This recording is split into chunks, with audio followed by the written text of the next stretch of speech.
Chettinad Cement, perfect concrete choice. 63 years of excellence. தீய சக்தி திமுகவை தமிழகத்திலிருந்து அடியோடு அகற்ற வேண்டும் என்பதற்காகத்தான் பொன்மனச்சம்பல் புரட்சி தலைவர் எம்ஜிஆர் அவர்கள் அனைத்து இந்திய அண்ணா திராவிட முன்னேற்ற கழகத்தை தொடங்கினார்கள். அவருடைய மறைவுக்கு பிறகு நம்முடைய இதய புரட்சி தலைவி அம்மா அவர்கள் பல்வேறு சோதனைகளை தாங்கி கழகத்தை கட்டி காத்தார்கள்.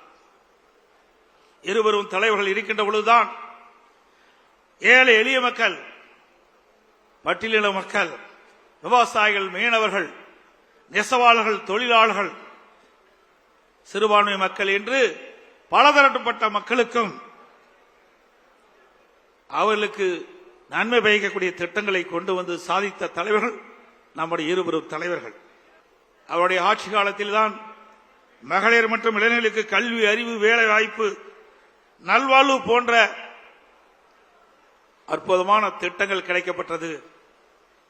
அமைதி, வளம், வளர்ச்சி என்ற அம்மாவின் கொள்கையே நமக்கு தாரக மந்திரமாக கொடுத்தவர் இதய புரட்சி தலைவி அம்மா அவர்கள். புரட்சி தலைவர், புரட்சி தலைவி அம்மா ஆகிய இருவரும் வகுத்து தந்த மனித நேயம், மக்கள் நலன், சகோதரத்துவம், சமத்துவம் ஆகியவற்றை எக்காலம் பேணி காப்பது நமது உயிர் மூச்சாக கொண்டிருப்பது அனைத்து இந்திய அண்ணா திராவிட முன்னேற்ற கழகம். இன்றைக்கு ஆட்சியில் இருக்கின்ற பொழுதும் இந்த பத்திரிகையும் ஊடகம் நம்மளை விமர்சனம் செய்தார்கள். எதிர்கட்சியாக இருக்கின்ற பொழுதும் நம்மை பற்றித்தான் விமர்சனம் செய்து கொண்டிருக்கின்றார்கள். அனைத்து இந்திய அண்ணா திராவிட முன்னேற்ற கழக கட்சி இருக்கின்ற காரணத்தினால்தான் இந்த ஊடகமும் பத்திரிகையும் இயங்கிக் கொண்டிருக்கிறது என்று நிலை இருக்கின்றது. அனைத்து இந்திய அண்ணா திராவிட முன்னேற்ற கழகத்தை பொறுத்த வரைக்கும் பொன்மனச்சம்பல் புரட்சி தலைவர் எம்ஜிஆர், இதயம் புரட்சி தலைவி அம்மா இருவரும் தலைவர்களுக்கு வாரிசு இல்ல, நாம் தாம் வாரிசாக பார்த்தார்கள்.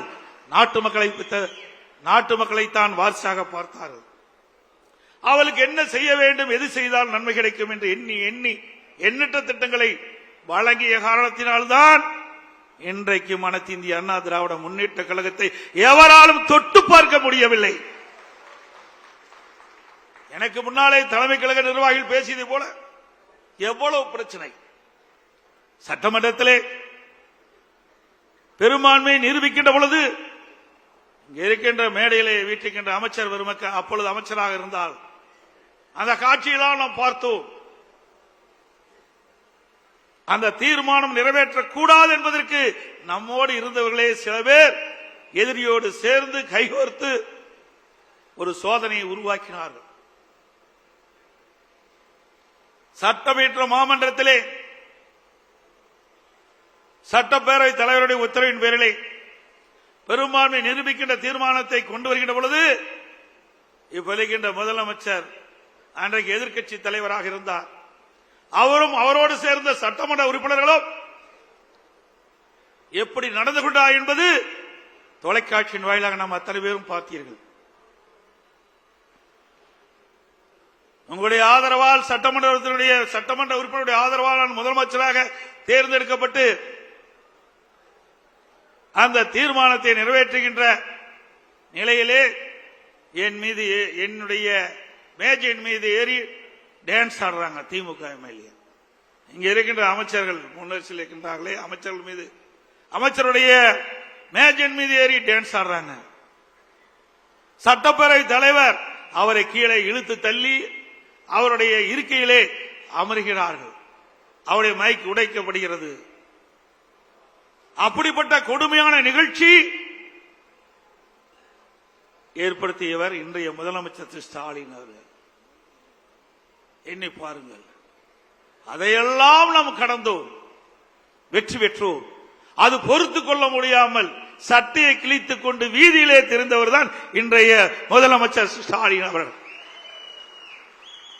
ஸ்டாலின் அவர்களே, அன்றைக்கு நீங்கள் சட்டையை கிழித்துக் கொண்டுதான் வெளியே சென்றீர்கள்.